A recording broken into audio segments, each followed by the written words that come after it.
এক টুকরো সুখ চাই, লিখেছেন ইসমা তারা। পর্ব সংখ্যা 11 এবং 12। গল্প পাঠে আমি তিথি। দুপুর 12টা। উনি রাস্তার ধারে দাঁড়িয়ে আছে। বারবার হাতের ঘড়ির দিকে তাকাচ্ছে সে। সময় যেন আজ হু হু করে চলে যাচ্ছে। বুকের ভেতরটা কেমন যেন দিম দিম করছে। মনি আজ কলেজে ক্লাস শুরু হওয়ার আগে মাঠে বসে সবাই মিলে আড্ডা দিচ্ছিল। তখনই এক ক্লাসমেট হঠাৎ একটা পার্ট টাইম জবের কথা বলে ওঠে। বলে নার্সিংহোমে একজন ডক্টরের অ্যাসিস্ট্যান্ট দরকার, আজই ইন্টারভিউ। কথাটা শুনেই মনির বুকের ভেতরটা কেঁপে উঠেছিল। টিউশন করে ঠিকমতো চলছে না, এই কথাটা ও আগে সবাইকেই জানিয়েছে। খবরটা পেয়েই আর এক মুহূর্ত দেরি করেনি সে। কোনো ক্লাস না করেই সোজা হস্টেলে ফিরেছিল। তাড়াতাড়ি রেডি হয়ে ব্যাগটা কাঁধে নিয়ে বেরিয়ে পড়ে। আর এখন সে দাঁড়িয়ে আছে রাস্তার ধারে। জীবনে প্রথম ইন্টারভিউ। সাহস জড়ো করে সামনে এগিয়ে গেল মনি। 4তলা নার্সিংহোম। মনি মাথা তুলে তাকাতেই চোখে পড়ল বড় বড় অক্ষরে লেখা DQ নার্সিংহোম। একটু ঢোক গিলে সে গেটের সামনে দাঁড়িয়ে থাকা সিকিউরিটির দিকে এগিয়ে গেল। Excuse me uncle. হ্যাঁ মা বলো। ডাক্তার ইফতিখার খান ইহানের কেবিনটা কোথায়? আমি ওনার অ্যাসিস্ট্যান্ট হিসেবে ইন্টারভিউ দিতে এসেছি। লোকটা একবার মনির দিকে ভালো করে তাকিয়ে ছোট করে বলল, 2তলায় যাও, পেয়ে যাবে। মনি 2তলায় উঠতেই একজন নার্সকে দেখে এগিয়ে গেল। আপু, আমি ইন্টারভিউ দিতে এসেছি। নার্সটি মুচকি হেসে বলল, সরি ম্যাম, ইন্টারভিউ টাইম শেষ। মনি মনটা খারাপ করে বলল, প্লিজ আপু, আমার জবটা খুব প্রয়োজন, একবার দেখুন না প্লিজ। কিন্তু স্যার তো এখন খুব বিজি। নার্সটি একটু দ্বিধা নিয়ে বলল, একবার স্যারকে বলে দেখুন না আপু, প্লিজ। কিছুক্ষণ ভেবে নার্সটি বলল, আচ্ছা আপনি এখানে বসুন, আমি একবার কথা বলে দেখছি। মনি মাথা নাড়িয়ে পাশের চেয়ারে বসলো। মনে মনে শুধু একটাই দোয়া করছে, একটা সুযোগ, শুধু একটা সুযোগ। বাইরে থেকে নার্সটি দরজার কাছে দাঁড়িয়ে বলল, স্যার একটু কথা আছে। কি বলার আছে? ওখান থেকেই বলো। ভেতর থেকে গম্ভীর কণ্ঠ ভেসে এলো, একটা মেয়ে ইন্টারভিউ দিতে এসেছে, টাইম শেষ হয়ে গেছে। সেটা বলোনি? বলেছি স্যার, কিন্তু খুব রিকোয়েস্ট করছে, বলছে জবটা খুব দরকার। যেহেতু এখনো সিলেকশন ফাইনাল হয়নি, আপনি চাইলে একবার। ভেতরে কয়েক সেকেন্ড নীরবতা, তারপর সংক্ষিপ্ত একটা উত্তর, আচ্ছা পাঠিয়ে দাও। নার্সটি ঘুরে এসে বলল, আপনি যান, স্যার ডাকছে। মনির বুকের ভেতরটা ধক করে উঠল। ধীরে ধীরে উঠে দাঁড়িয়ে সে কেবিনের দরজার সামনে এসে দাঁড়ালো। হালকা ঢোক গিলে ভেতর থেকে ভেসে এলো, কামিন। ইয়ান মুখের সামনে কিছু রিপোর্ট নিয়ে দেখছিল। মনি কেবিনে ঢুকতেই সে রিপোর্টের দিকে তাকিয়ে থেকে বলল, বসো। মনি একটু ইতস্তত করে চেয়ার টেনে ধীরে বসলো। এরপর ফাইল থেকে নিজের ডকুমেন্টসগুলো বের করে মাথা নিচু করলো। হঠাৎই ইহান রিপোর্টগুলো টেবিলে রেখে সামনে তাকালো। চোখে পড়তেই সে যেন মুহূর্তের জন্য জমে গেল। সামনে বসে আছে সাদা সালোয়ার কামিজ পরা মনি। এক মুহূর্তের জন্য মনে হলো যেন কোনো শুভ্র পরি এসে তার সামনে বসেছে।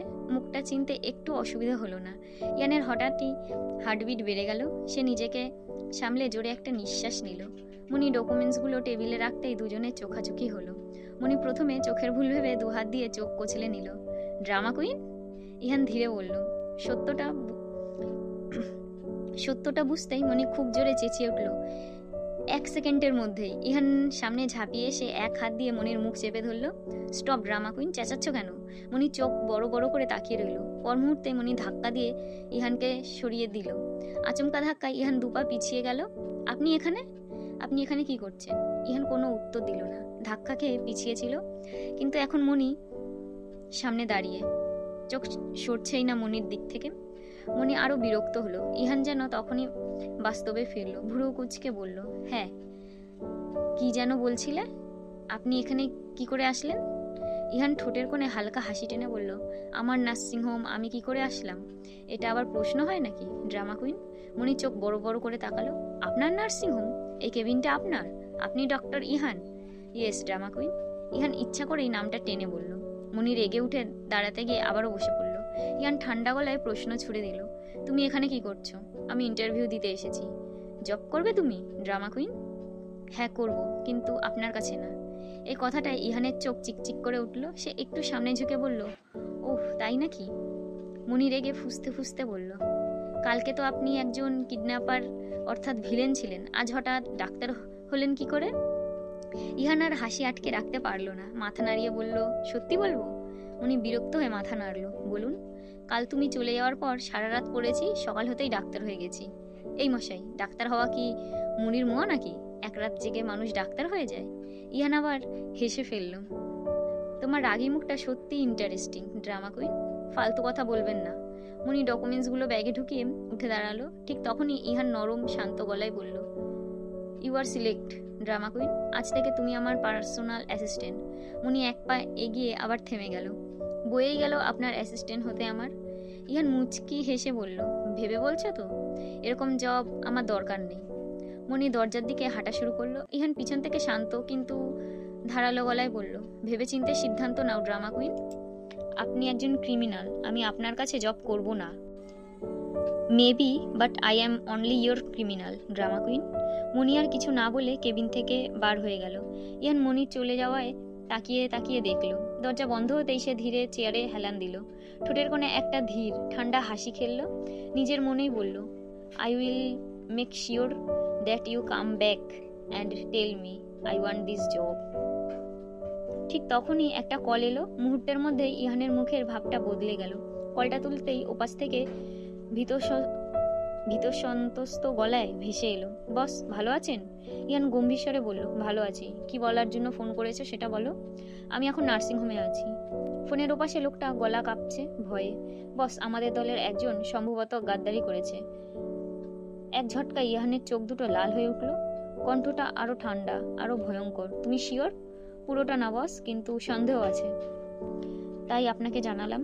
এক সেকেন্ডেও ভাবলো না ইহান। কঠিন স্বরে বলল, আচ্ছা, ওকে ফলো করো আর ভালো মন্দ কিছু কিনে খাওয়াও, পারলে একটু শপিংও করে দাও। জানোই তো আমি আবার খালি পেটে কাউকে জমের সাথে দেখা করাই না। কথাটা শেষ করেই ফোনটা কেটে দিল ইহান। Albania Tirana. ইহানের গাড়ি থামলো তিরানার এক অভিজাত ফ্ল্যাটের সামনে। গাড়ি থামতেই চারপাশে নীরব একটা চাপা উত্তেজনা ছড়িয়ে পড়ল। ইহান নামার আগেই পেছনে থাকা আরো 10-20টা গাড়ি থেকে লোকজন নেমে পড়ল। কয়েক মুহূর্তের মধ্যেই ফ্ল্যাটের সামনে দাঁড়িয়ে গেল অন্তত 50 জন। সবাই চুপচাপ, কারোর মুখে কোনো কথা নেই, শুধু অপেক্ষা। ইহান গাড়ি থেকে নামতেই প্রথম গেটের সামনে সবাই থেমে গেল। শুধু দুজন সিকিউরিটি বডিগার্ড মাথা নিচু করে সাবধানে ইহানের পেছন পেছন এগোলো। ইহান যেখানে থামে সেথায় থামে সবকিছু। ইহান অ্যালবেনিয়ার নামকরা মাফিয়া, যাকে দেখলে মানুষ ঠকঠক করে কাঁপে, অথচ নিজের জন্মস্থানে সে শুধু একজন সাধারণ ডাক্তার হয়ে বাঁচতে চায়। 2 বছর আগে দল থেকে একজনের দায়িত্ব দিয়ে নিজে সরে গিয়েছিল। ভেবেছিল আর ফিরবে না, কিন্তু দলের কেউ বিপদে পড়লে ইহান ঠিকই ফিরে আসে। আর যদি বেইমানি করে, গাদ্দারি করে, তা সে কোনোদিনও ক্ষমা করে না। ইহান ঢুকতেই চারপাশটা নিস্তব্ধ হয়ে গেল। কেউ কথা বলার সাহস পেল না, যেন বাতাসও থমকে দাঁড়ালো। দরজার পাশেই একজন বাধা অবস্থায় পড়েছিল। ইহানের চোখের একটুখানি ইশারায় দড়ি খুলে দেওয়া হলো। মুহূর্তেই লোকটা ছুটে এসে ইহানের পায়ে পড়ে গেল। 2 হাত জড়িয়ে ধরল, কাঁদতে কাঁদতে, বস বস প্লিজ, ভুল হয়ে গেছে, আর কোনোদিনও হবে না। লোভে পড়ে করেছি বস, এইবারের মতো মাফ করে দিন। কথা বলতে বলতে লোকটা কান্না করতে লাগলো। মাটিতে মাথা ঠুকছে, শরীর কাঁপছে, কিন্তু ইহানের মুখে কোনো পরিবর্তন নেই, না রাগ না দয়া, কিছুই না। 2 জন লোক এসে গাদ্দারটাকে টেনে একটু দূরে নিয়ে গেল। ইহান একটা চেয়ার টেনে বসে পড়ল। পকেট থেকে সিগারেট বের করে ধীরে ধীরে ধোঁয়া ছাড়লো। চেহারাটা শান্ত, কিন্তু সেই শান্ত চেহারার আড়ালে লুকিয়ে আছে এক ভয়ঙ্কর মাফিয়া, যে অকারণে কাউকে মারে না, কিন্তু শাস্তির সময় নিজ হাত নোংরা করতে ভয় পায় না। লোকটা সামনে বসানো, ভয় তার দাঁত ঠকঠক করছে। ইহান উঠে দাঁড়িয়ে ধীরে ধীরে এগিয়ে গেল। আমার দলের গোপন ইনফরমেশন শত্রু দলের হাতে তুলে দেওয়া, ভেবেছিলিস আমি জানবো না? একটু থেমে ঠান্ডা কণ্ঠে বলল, আমি দল ছেড়ে গেছি মানে এটা নয় যে আমি আর ফিরবো না। আমি সাধারণ মানুষ হয়ে থাকতে চেয়েছিলাম, কিন্তু তোদের মতো গাদ্দারের জন্য মাঝে মাঝে ফিরতে হয়। হালকা একটা হাসি। লোকটা কাঁদতে কাঁদতে বলল, বস আমি বাঁচতে চাই, সারা জীবন আপনার গোলাম হয়ে থাকবো, জীবন ভিক্ষা দিন বস। ইয়ান হঠাৎ জোরে হেসে উঠল।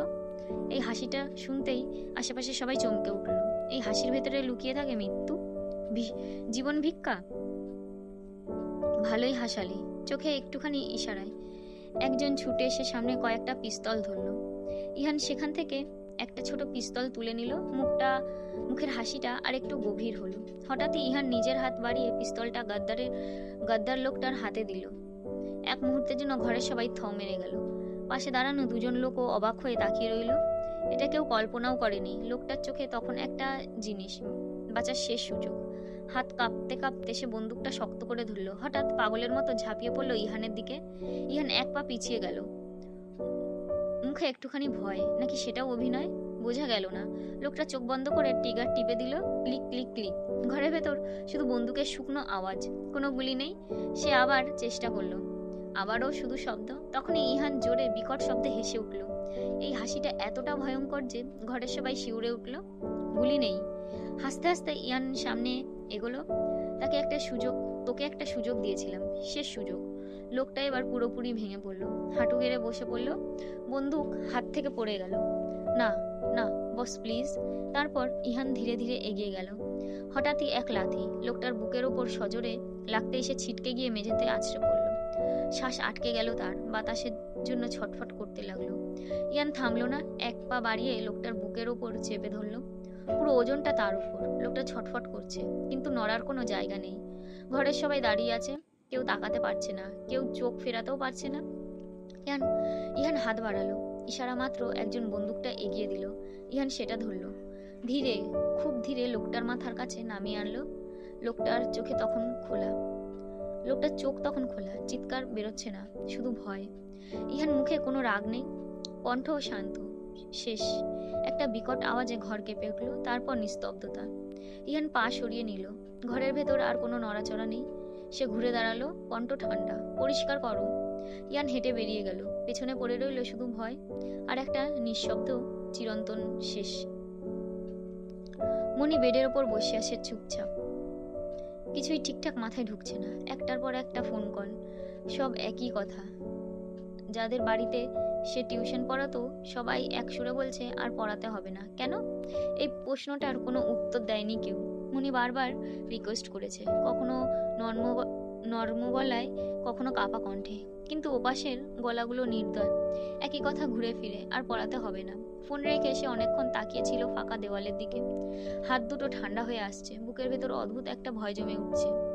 এখন সে যাবে কোথায়? হস্টেলের ভাড়া, নিজের খরচ, সবই তো এই টিউশনের টাকায় চলতো। হঠাৎ মাথায় একটা নাম ভেসে উঠল, ইহান।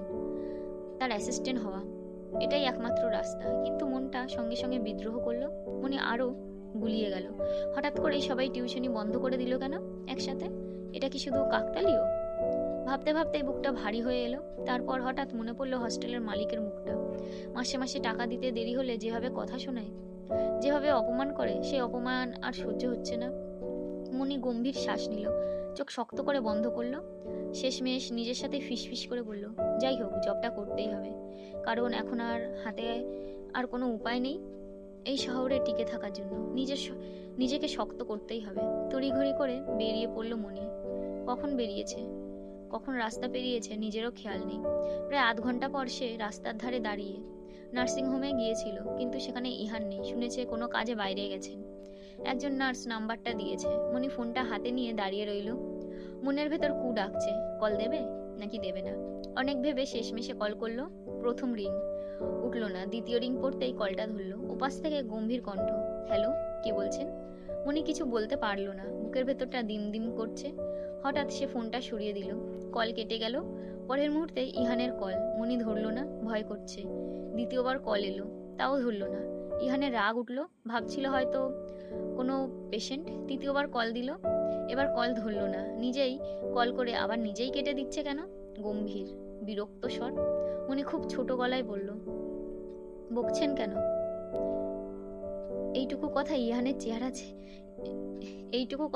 ইহান চেয়ার ছেড়ে উঠে দাঁড়ালো। ডাইনিং টেবিলে বসেছিল নাস্তা করতে। বলল, ড্রামা কুইন? কণ্ঠে অবাক হওয়া, আগ্রহ। ভাবিনি ফোন করবে। মনি হালকা করে বলল, আমি আপনার নার্সিংহোমের সামনে দাঁড়িয়ে। একটু থেমে ইহান বলল, তার মানে জবটা করতে রাজি আছো? মনি চোখ নামিয়ে বলল, বিপদে পড়ে করতে হচ্ছে, না হলে করতাম না। ইহান মুচকি হাসলো, আমি দেশের বাইরে আছি এখন, একটা কাজে এসেছি। তুমি ফিরে যাও, আমি ফিরলে কল দেবো, তারপর এসো। মনি কোনো উত্তর না দিয়ে এই কলটা কেটে দিল। ইহান প্লেটের দিক আর তাকালো না। খাওয়া প্রায় ছোঁয়াও হলো না। হঠাৎ চেয়ার ঠেলে উঠে দাঁড়ালো। ফোনটা হাতে নিয়েই নাম্বার ডায়াল করলো। 2 বার রিং বাজতেই কল ধরলো। ফ্লাইটের ব্যবস্থা করো। ওপাশ থেকে একটু থমকে যাওয়া গলা, বস, আপনি তো বলেছিলেন আরো কয়েকদিন থাকবেন, এখন আমি বলছি। একটু থেমে স্পষ্টভাবে বলল, এখনই ফিরবো। মানে এখনই ফিরবো। হ্যাপি রিডিং সবাইকে। এখনো চলছে গল্পটা। যারা যারা শুনছো তোমাদের অস্তিত্বটা বোঝানোর জন্য একটা করে লাইক করে দাও, যে না তোমরা কেউ শুনছো, অন্তত লাইক তো করো।